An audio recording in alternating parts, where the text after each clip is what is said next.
Hey, welcome back to the Ping Pong Flix Show. My name is Chris Wong. This is episode 378 of the Ping Pong Flix Show. Welcome back. Today it's going to be something a little bit special. And it's maybe very not too much information, but at least I get to talk about my three favorite properties that are pretty much this channel revolves around.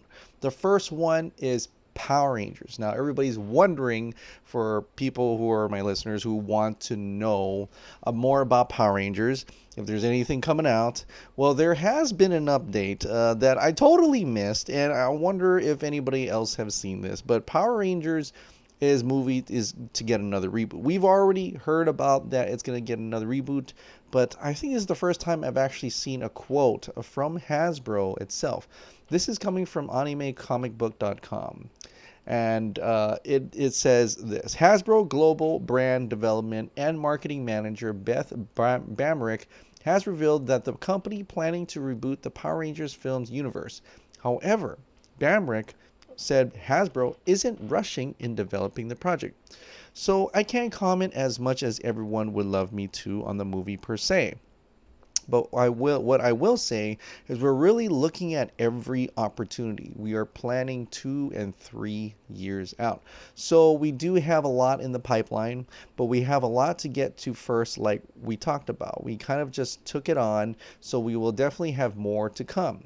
It's top of mind with us as well as we kind of think about where we want to bring the brand next. But again, I think we do have some plans that are out there, which we'll be excited to share with you when we can.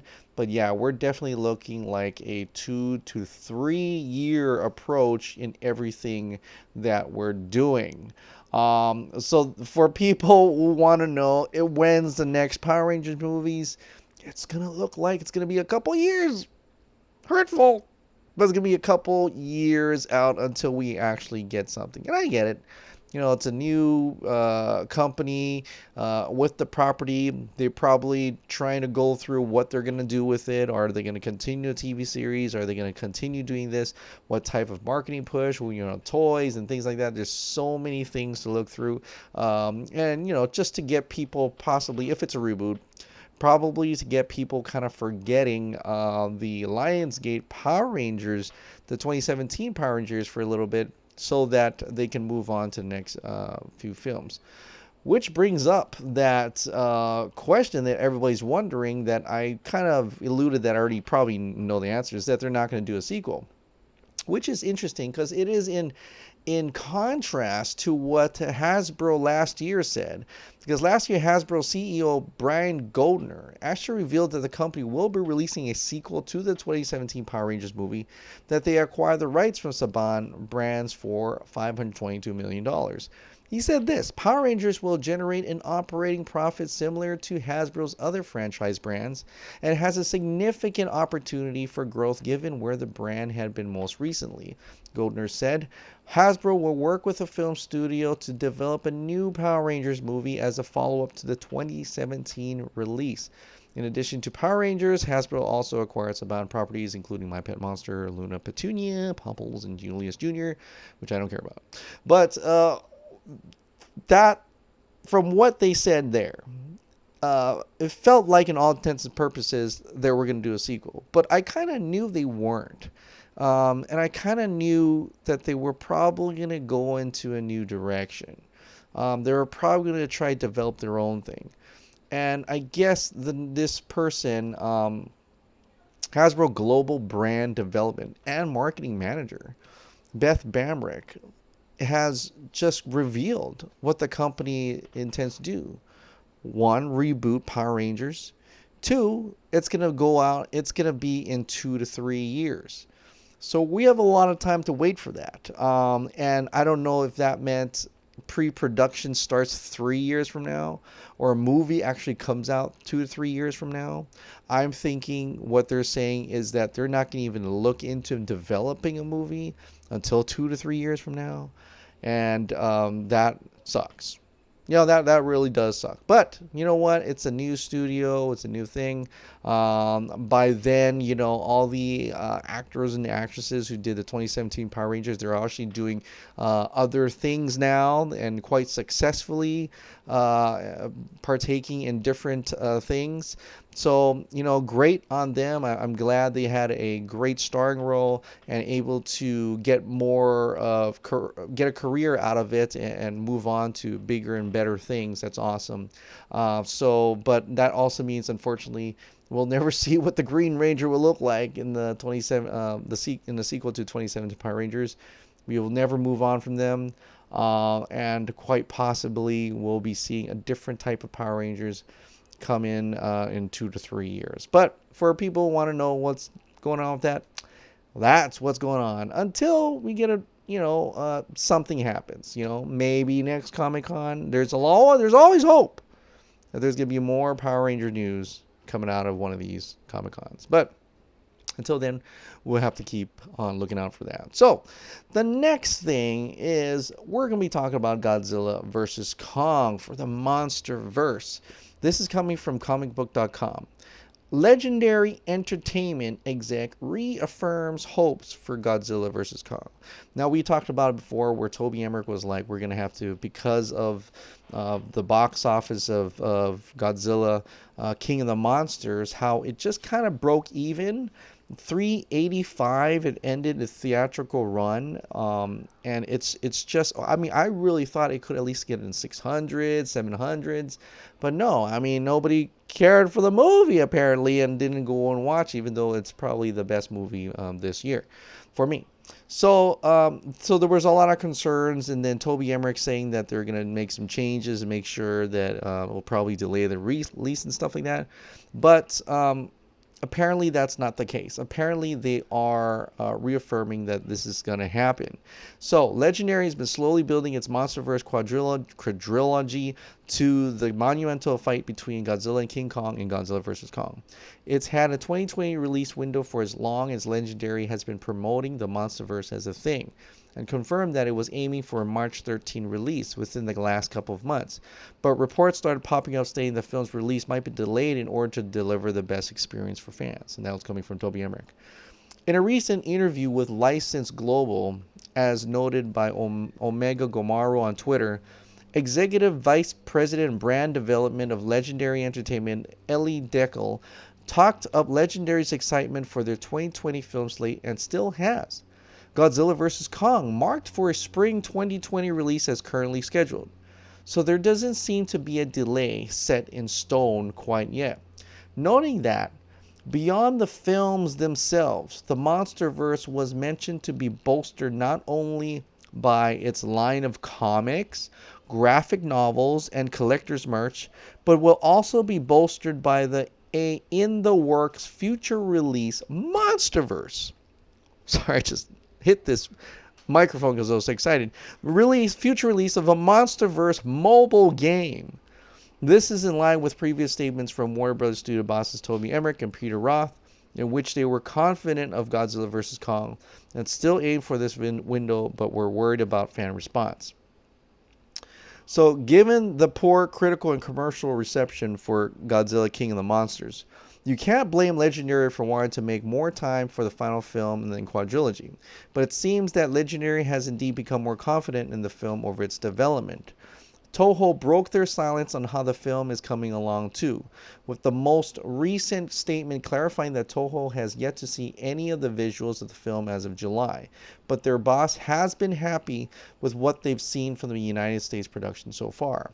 Godzilla vs. Kong is currently slated for March 13, 2020, and it sounds like things are moving along perfectly. The final film on Legendary's Monsterverse quadrilogy is officially described as such. In a time where monsters walk the earth, humanity's fights for its future sets Godzilla and Kong on a collision course that will see the two most powerful forces of nature on the planet collide in a spectacular battle for the ages, as Monarch embarks on a perilous mission into uncharted terrain and unearths clues to the Titan's origins. A human conspiracy threatens to wipe the creatures, both good and bad, from the face of the earth forever. So that is the update on that. It's still slated for March 13, 2020 release, which is great. It's fantastic. That means it shows a little bit more confidence, and they're not going to move it. And I think it will do better. I think more general mass audiences would want to see that battle. I think. Like all kind of versus movies, I think they do really well for the mass general audiences. As they're coming in, they want to see a fight, and which is interesting because Godzilla King of the Monsters had a lot of fights in it, had a lot of monster fights in it, and it just took me aback how people, critics especially, wanted to see more human interaction. It's just something that boggles my mind for people who want to see a monster movie, a monster fight movie. And so Godzilla vs. Kong, I'm expecting to do really well. I think maybe people who didn't get a chance to see Godzilla King of the Monsters, they'll get to see the digital release, which is I think it has come out, but I'm still waiting for the Blu-ray. But for the the home entertainment release, they'll get excited for Godzilla vs. Kong. They might have not had time to go into theaters to watch the Godzilla King of the Monsters because it was just filled with so much different movies. You got the Lion King, or you got Aladdin rather. I forgot. And it was a ton of movies that were out in theaters at that time, and it just took control of the theaters. And so it Avengers Endgame too, I think, was around that time. So it could be that a lot of people didn't get a chance to see the movie. But like I said, I think Godzilla vs. Kong is going to be good, and I'm glad that it's going to be made, because if it was Warner Brothers from yesteryear and all they did was Godzilla King of the Monsters, they would not have done Godzilla vs. Kong. So I'm glad that Godzilla vs. Kong was being made at the same time, so that the studio didn't get a chance to be reactionary. And just kind of get scared and not do anything about it. I think it's so complete now that they have beyond all reasonable doubt to release it. They have to release it, and because the schedule is filling up, they have to make more movies. It's time to put it out, and I think that's good. It's less likely for studios to mishandle it and things like that, which I hope they're not. And we'll get to see Adam Wingard's Godzilla vs. Kong, his Godzilla vs. Kong, on March 13th of 2020. And hopefully that's successful. We can move on to other things. But I am looking for that Monsterverse mobile game as well. I think that's something totally missing from this franchise is games. I know we had that Godzilla game that was on PS4, and my kids and I played that to death, even though it's very repetitive. It's like that thing that goes down. I forgot what it's called, but it's just repetitive in that type of game, but it's fun because it's Godzilla and it's cool. The graphics are pretty great, but I'm looking for some more games. I think there should be more stuff. The graphic novels was pretty cool. I went and saw some graphic novels in the bookstore, and they're pretty awesome as well. But in any case, Monsterverse looks like it's still alive and well. I'm hoping that after Godzilla vs. Kong, we'll see more Godzilla movies, and we'll see more Monsterverse movies, and then we'll see what Toho has in mind, because they're about to make their own Godzilla universe, a new Godzilla universe. I'm not sure if it's going to be connected to Shin Godzilla. I really thought they were going to do a sequel to that, but apparently they're going to start up a new one. I don't know. Maybe toys. It wasn't hard. It was hard to do the toys and stuff. But that's it. That's it for a Monsterverse update. So happy to say Godzilla vs. Kong, not delayed. Next is DCEU.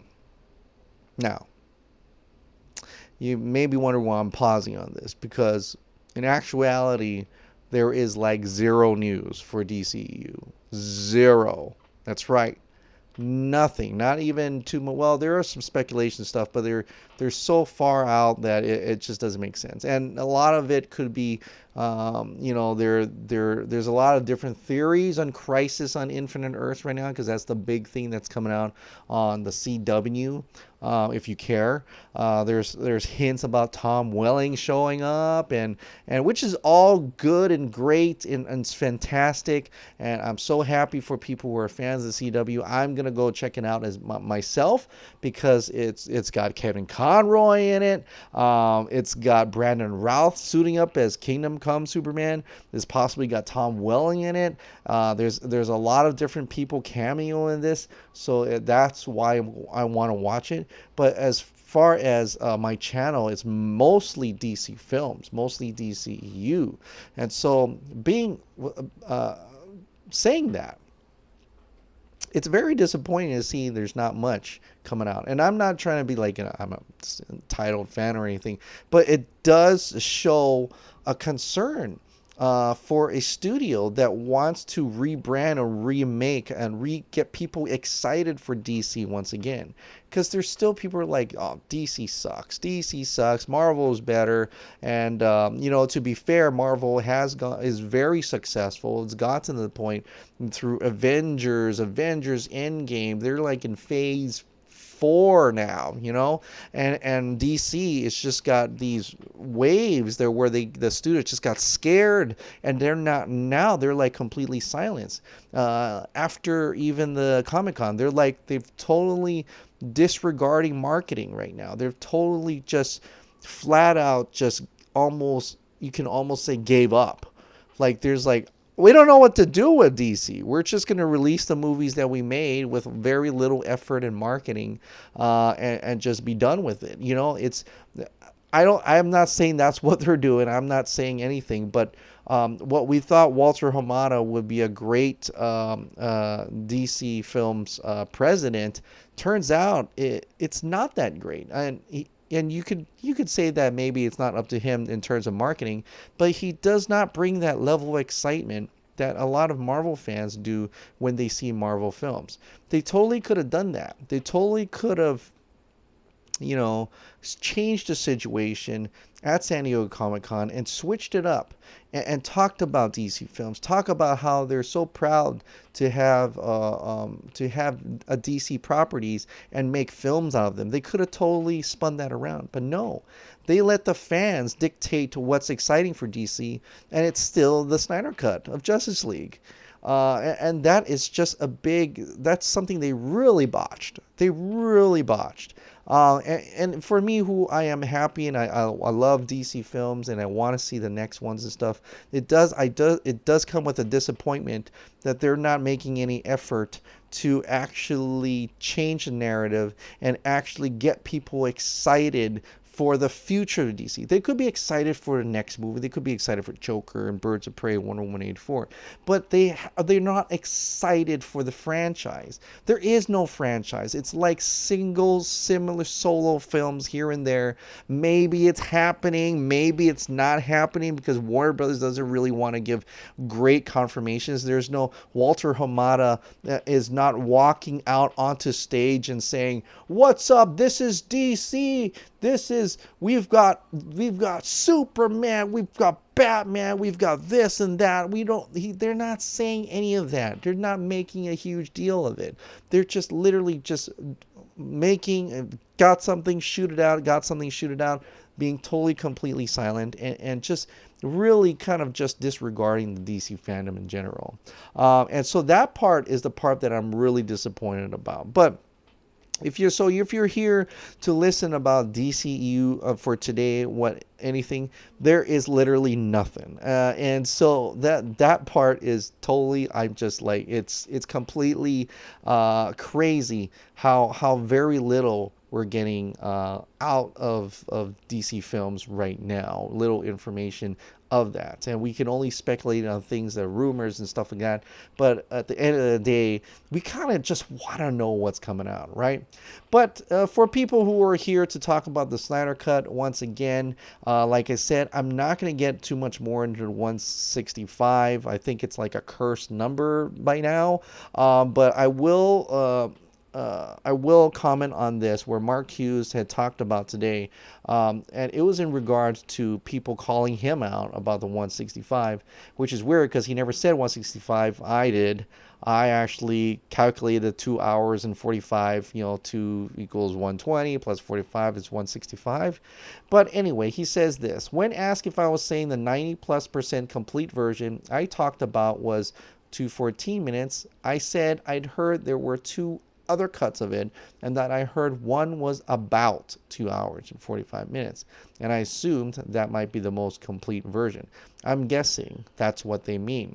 But folks are being stupid, he said. I never remotely said the 214-minute cut wasn't almost done. I've said there's a Snyder Cut. It's almost done. I don't know for sure how long it is, only that there were additional edits of the film, and I know those are close to finish. The fact I know other edits exist has nothing to do with or how finished the fullest, longest version is. It might be nearly done. All I can say is what I know for sure, which is at least one cut is 90+% done exists. And when I asked, I simply said I'd guess one of the edits is almost done. So that's more clarification on that. Essentially, he has no info on the 214. He's just getting information that one of the cuts was about 2 hours and 45. He's assuming that one of these are 90+% complete. So that's all that he can say about that. And so I think by now, I think we can put all of this behind, put it all to rest. It is very much for sure that Zack Snyder does support the 214. And that's the one that he wants to get released, and that's the one that we all want to get released, despite how much is done and how much is not done. I just hope, all right, and I just hope that whatever cut that's coming out is not Joss Whedon's extended Justice League cut, because he could have possibly done so many reshoots, and we've seen the cut Justice League versions, the little clips like Superman and Batman, that one shot that they cut out of that it's possible that he had redone the movie, made it 2 hours and 45 minutes, Justice League 2 hours and 45 minutes, and that Mark Hughes source may be confusing that with the Snyder Cut. And if that's the case, that is sucks more than having a 2 hour 45 minute Snyder Cut. Because if we're just gonna get more Joss Whedon cut, I hope that's not the case, and I hope that's not the thing that HBO Max's may or may not be releasing in the future. But hey, here's to hoping we do get the full 214 minute all Snyder version that's coming out, and that's the one we're championing for, which is, by the way, release the Snyder Cut. The campaign for New York Comic Con have already reached, the GoFundMe reached $6,000. So congratulations to release the Snyder Cut and the GoFundMe and the project New York Comic Con. I can't wait to see what you guys do with that money. And what I'm thinking is probably a great New York Times Square billboard, lit up, animated something billboard that should draw a lot of attention with the general audience and the public people in New York City as they're walking around. And possibly get more articles out of that would be kind of nice. All right, guys. Well, that is it for tonight. I want to thank you so much for subscribing. I want to thank you so much for watching. And I'll see you next time.